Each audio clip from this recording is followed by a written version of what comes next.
So we're gonna use 4 of my favorite Christmas sets from Crafter's Companion and Gemini. And I love these because they're very quick and you get to color. So for all of them, I've cut my card base at 4¼ by 11. And for these cards, I'm gonna use it lengthwise. And I'm gonna stamp for this one right on the card base. And I'm lining this right close to the edge. So when you're coloring with alcohol pens, to get a really great result, you want to try to incorporate the 3-color blend. So that's starting with your light and then laying down a bit of dark, then going in with a medium shade, and then covering over with your light again. And because we're coloring on Spectrum Noir Ultra Smooth cardstock, it's meant for alcohol paper. So you can color right on it and it absorbs the alcohol ink, which means you can color over lots of layers. If you were doing this on regular cardstock or even printer paper, you would have torn your paper by now. So you could ask for some of this paper in your stocking. I'm just preserving that highlight in the middle.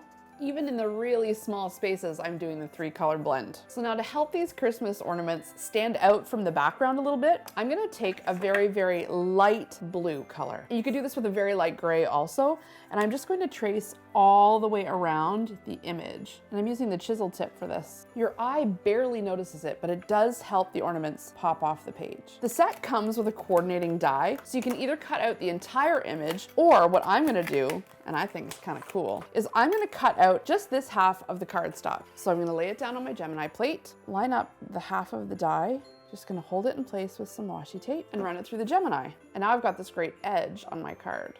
So I'm just gonna take a coordinating piece of glitter cardstock, and you could put it on the inside. You could also cut it so that it could go on the outside with the other die. Helps it pop off the page a little bit. Or you could just leave it plain. Okay, I'm gonna keep on coloring.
So in order for my image to sort of jump off the page a little bit, I'm just gonna take a really light gray, or you could use really light blue, and I'm just gonna sort of trace all the way around the edges. And that's just gonna help it kind of jump off the page. And you can see with the present one here, I've cut it vertically, just for a little something different. So I've got all 4 in my set here, and you notice that I've colored with the same color palette on each one. I find if you're gonna give a set of cards to someone as a gift, it's really great to use the same few color of pens. That way everything coordinates. I hope this has helped you have more of a handmade holiday.